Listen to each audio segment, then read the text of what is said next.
everyone. Today I am making video on sentences part 2 as I have made sentences part 1 earlier. It's a second video on sentences. In this I am going to make a very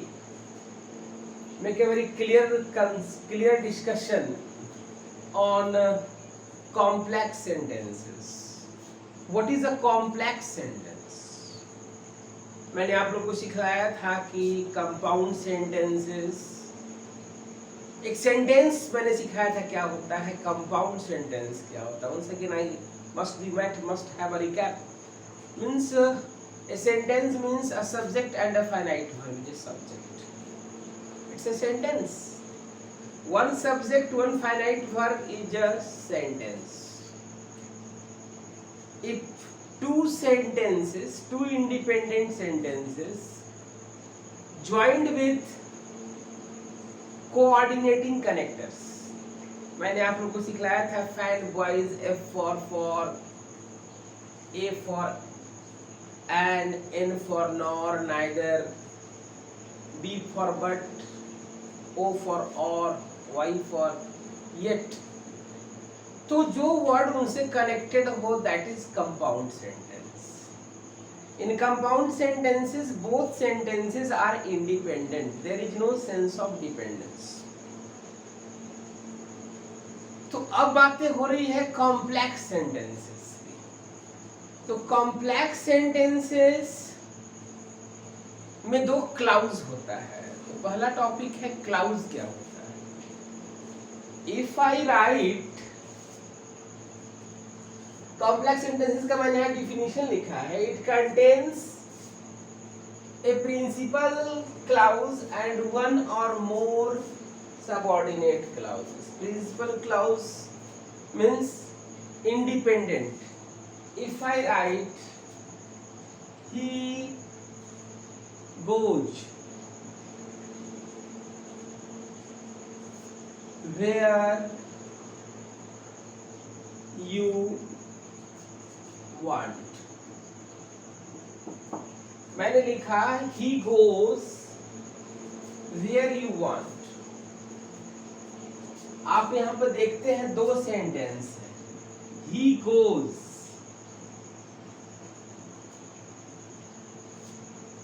where you want. This is independent, means principal clause. Principal clause. और ये है आपका subordinate. Subordinate clause means dependent clause. इसका कोई meaning नहीं आएगा अगर हम इसको अलग कर दें. If we separate it, तो subordinate clause depends on principal clause for its complete meaning. तो मैंने आपको बताया सबसे पहले कि ये sentence clause तभी होता है when it is used in a long sentence. एक sentence एक subject है और एक finite verb, ये sentence है, but it is used in a long sentence and makes a part of a sentence when it has its own subject and predicate. Clause के बारे में कहता है clause is a group of words which its own subject and predicate forming a part of a sentence. एक long sentence के form करता है एक पार्ट को. That is a clause. Clause क्या करता है, form. It forms a part of a sentence. तो यहाँ पर हम लोग देख रहे हैं he goes where you want. यहाँ पर देखिए दो क्लाउज है. One clause, one part, second part. दो क्लाउज है एंड these क्लाउजेस में है. एक क्लाउज आपका प्रिंसिपल क्लाउज है and second one is subordinate. Finite verb जो वर्ब टेंस के अनुसार यूज्ड है किसी सेंटेंस में, पर्सन के अनुसार, नंबर के अनुसार जो फाइनाइट वर्ब, एंड जो नहीं, वो जो नॉन फाइनाइट है. तो हमारी बातें हो रही है regarding complex sentence.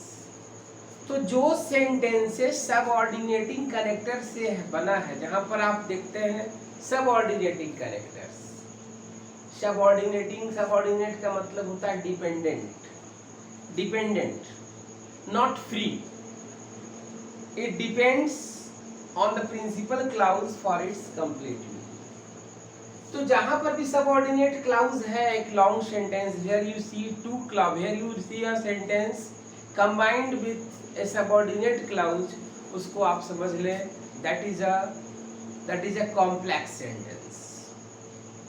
Complex sentences में डिपेंडेंस की फीलिंग, डिपेंडेंस का मीनिंग्स होता है। वहां पर सेंटेंस जो है, एक सेंटेंस इंडिपेंडेंट और अनदर इज डिपेंडेंट। जो सबऑर्डिनेटिंग कनेक्टर से शुरू होगा, याद रखें, दैट इज सबऑर्डिनेट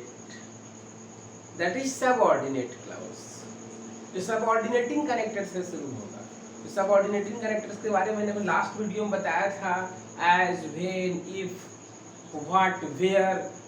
जो WH वर्ड्स हो गया, इफ हो गया, है ना, फिर और भी वर्ड्स हैं, as soon as, dog, until, unless, इन सब वर्ड्स से जो सेंटेंस शुरू होगा that is what, that is actually we say subordinate clause. In different clauses we study. तो हम लोग सबसे पहले तो यहाँ तक की बात हम लोगों की होगी। तो जो क्लाउज है तीनों, complex sentence has three clauses, noun clause, adjective clause and adverb. इससे तीनों जो है आपका, all of these are forming complex sentences. तो मैंने आपको बतलाया यहाँ पर कि he goes where you want is subordinate clause. इसी तरह से अगर हम लिखते हैं, if you come, comma, he will go। आप इसमें याद रखिएगा, जब सबऑर्डिनेट क्लाउज पहले आएगा तो बीच में कॉमा, पंक्चुएशन मार्क हो जाएगा, उसके बाद प्रिंसिपल क्लाउज लिखेंगे। इन कॉम्पिटिटिव एग्जामिनेशन ऐसा क्वेश्चंस जनरली ऐसा आता है कभी कभी। तो अगर हम इसको पहले अगर हम लिखेंगे, सब पहले प्रिंसिपल को लिखेंगे, तो there no comma is required. But if we write first subordinate, then principal clause, then comma is required. That's clear. One more thing यहाँ पर है कि ये दो सेंटेंसेस डिस्कसिंग फ्यूचर, थोड़ा सा I am bit deviating you, taking you to a bit, deviation में ले रहा हूं। मैं कह रहा था कि अगर दो सेंटेंसेस फ्यूचर में है तो सबऑर्डिनेट क्लाउज जो होगा सिंपल प्रेजेंट में होगा, और प्रिंसिपल क्लाउज सिंपल फ्यूचर। देखिए यहाँ पर विल लगाया, लेकिन दोनों का मीनिंग कहाँ है, that is both of them are referring to future tense. जैसे तुम आओगे तो वह जाएगा, this is the sense. So the clauses coming after subordinating connectors, है ना। If the sentence is referring to future, तो जो सबऑर्डिनेटिंग क्लाउज के बाद जो आएगा, सबऑर्डिनेटिंग वर्ड्स के बाद जो आएगा आपके कनेक्टर के बाद, वो सेंटेंस आपका that will be in simple present and the principal clause will be in simple future. ये देखिए प्रिंसिपल क्लाउज है, ये प्रिंसिपल क्लाउज है जी। देखिए आप लिखा हुआ है, what is this, this is written in what, this is written in simple future and this is written in simple present. I think it will be clear. Generally इस पर एक दो और क्वेश्चंस एग्जाम में आ जाते हैं। इन प्रीवियस ईयर क्वेश्चंस में देख रहा था बैंकिंग का, 1 और 2 क्वेश्चंस, है ना, जनरली आ।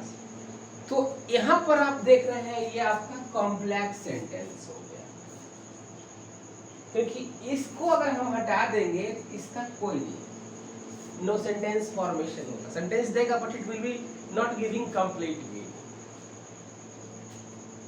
डिपेंडेंस ये डिपेंडेंट है, ये डिपेंड कर रहा है इस, ये आपका हो गया क्लाउड्स, ये कॉम्प्लेक्स सेंटेंसेस में बता रहा हूँ।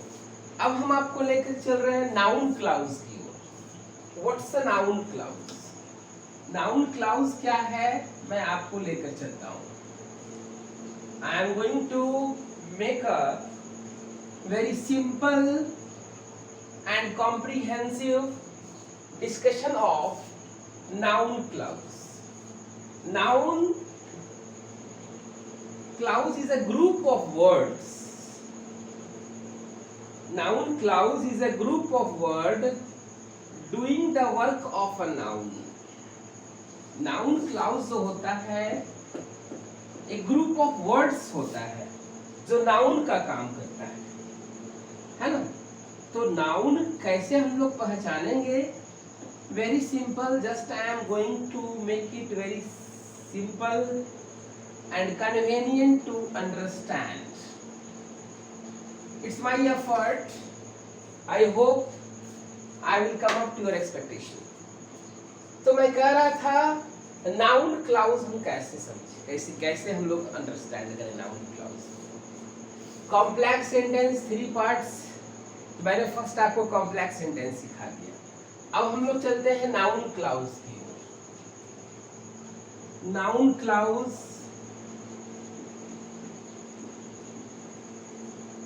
क्या है? तो इसको हम लोग सबसे पहले समझेंगे एक group of words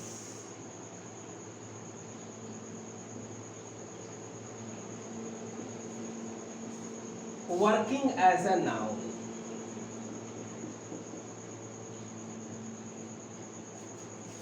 as a noun, तो ये हो गया आपका noun clause.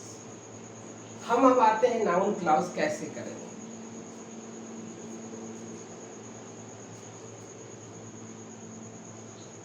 Subject of verb,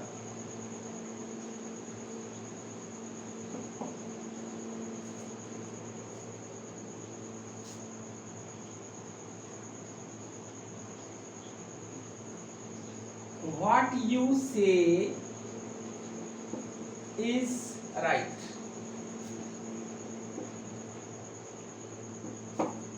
यहां पे आप sentence, what you say is a group of words. What you say is a group of words. ये नाउन का काम कर रहा है। आप जो कह रहे हो सो सही है।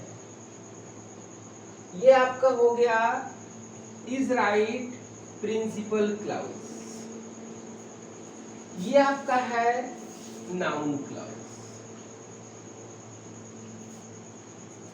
इसको और समझने के लिए मैं इसका सिंप्लीफाई और करता हूं।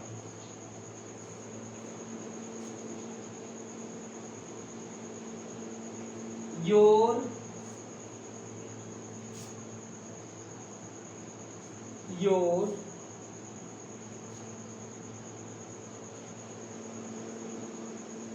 statement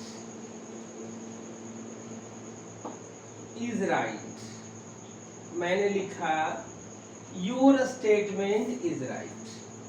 अब your statement क्या हो गया? आपका वक्तव्य, आपने जो कहा सही, इट्स नाउन। यहां पर मैंने इसको बना दिया नाउन क्लाउज, है ना। व्हाट यू से, your statement is right. Next जो है आता है, नेक्स्ट आएगा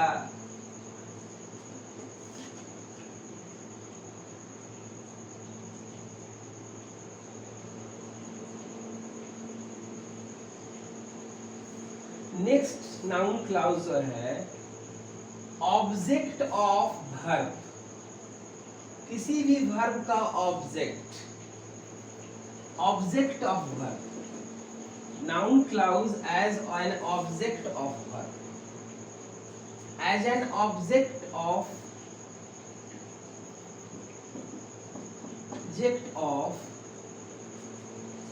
verb,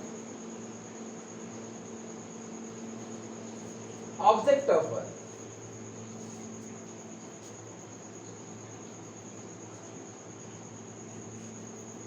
right what you no.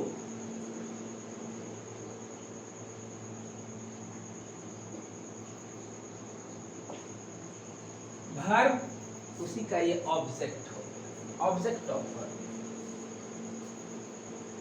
इसे आप कहते हैं I know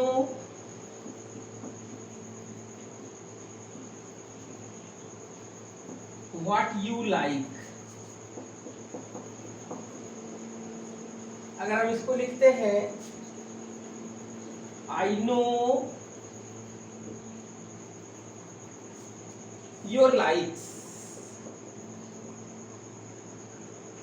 Noun, it is noun clause. Noun clause. In this way, next आएगा what?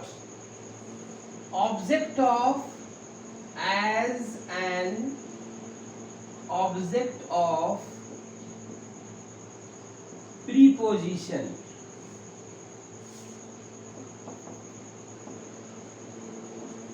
प्रीपोजिशन का object.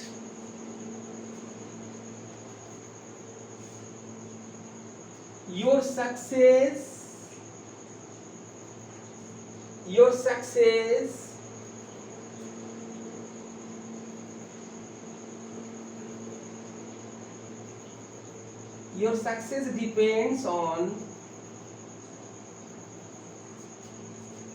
depends on how you work।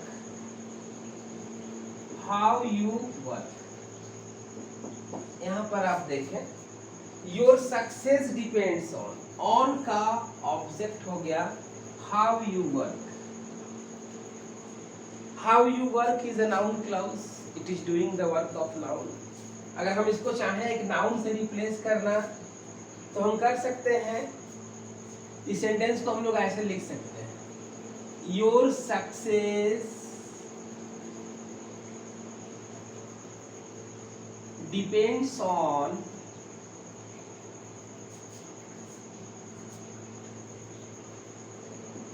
the way of your working।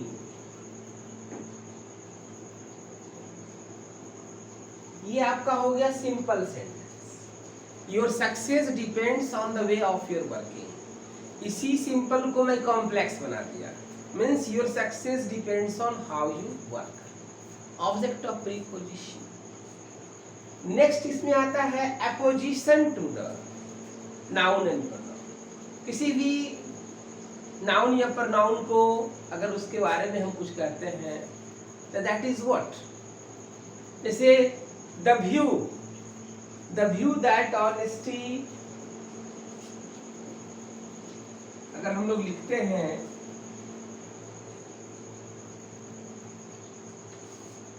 If we write the view that honesty is the best policy is correct। The view that mercy is a divine virtue is right। जो भी view के बारे में आप कह रहे हैं उसी के बारे में हम लोग वहां पर डिस्कस कर सकते हैं। Just I am giving one or two examples to make it more convenient to understand, more comprehensive। Noun clause मैंने आपको पढ़ाया कि नाउन क्लाउज में एक ग्रुप ऑफ वर्ड्स जो है नाउन का काम करता है। नाउन क्लाउज में एक ग्रुप ऑफ वर्ड्स जो है नाउन का काम करता है। तो जो नाउन का काम कर रहा है वहां पर हम लोग को मेन समझना वही है कि नाउन क्लाउज में क्या है। अब क्लाउज तभी होगा when it is forming a part of a long sentence। ऐसे कोई सेंटेंस है तो it is a sentence, it is an independent sentence, but when it is using in a long sentence it is forming a part of a sentence, then it is a clause. Next में कह रहा था apposition की बात। जैसे क्या, the view that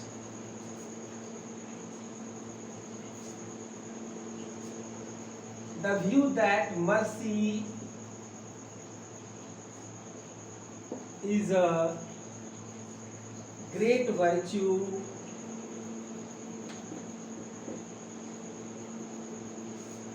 is right. इसी के बारे में मैंने बोल दिया. The view that mercy is a great virtue. ये आपका हो गया noun clause. और व्यू यहां से आप यहां ले लीजिए, ये हो गया principal clause. Means the view is right, principal clause, that mercy is a great word, noun clause. In this way मैंने आपको डिस्कस किया नाउन क्लाउज. नाउन क्लाउज इतनी बातें आप समझ गए होंगे कि नाउन क्लाउज को कैसे हम लोग समझें, है ना. कॉम्प्लेक्स सेंटेंसेस के बारे में मैंने बतलाया आपको कि इन कॉम्प्लेक्स सेंटेंसेस में क्या होगा, सबऑर्डिनेटिंग कनेक्टर्स. तो सबऑर्डिनेटिंग कनेक्टर्स क्या है, कोऑर्डिनेटिंग कनेक्टर्स क्या है, हमारा नेक्स्ट अर्लियर वीडियो आप देखे हो, उसमें मैंने डिस्कस किया है कि कोऑर्डिनेटिंग कनेक्टर्स से कंपाउंड सेंटेंस बनता है, सबऑर्डिनेटिंग से कॉम्प्लेक्स सेंटेंस बनेगा, है ना. I hope you all will like this video, and if you have not subscribed till now, must subscribe and press the bell icon so that whenever I upload my next video, you may get notification. And further information is that I have started just making videos for 11, and very soon students of 11 will be benefited. They will get videos on their Hornbill, snapshot, the writing materials, everything, just work is going on. So dear children, it's an effort to render my service to you all so that you may be benefited. Here मैंने discuss किया आपको complex sentences बहुत जरूरी है जानना, क्योंकि framing of sentences is a big problem. You don't know writing answer of a question. Generally what happens that when a student is said to write answer of a question, he or she gets agitated, they gets mixed up. There is a problem in framing of sentences. So मेरा effort है कि आपको मैं framing of sentences सिखलाऊं. मैंने आपको बतलाया है ना कंपाउंड सेंटेंसेस, लास्ट वीडियो में ही बता रहा हूँ मैं क्या, कॉम्प्लेक्स सेंटेंसेस. कॉम्प्लेक्स सेंटेंसेस में जो है वे आपका आया है नाउन क्लाउज. एक वीडियो में संभव नहीं है, नेक्स्ट वीडियो में मैं डिस्कस करूंगा adjective clause and if possible adverb clause. Then like it, subscribe it, and thank you.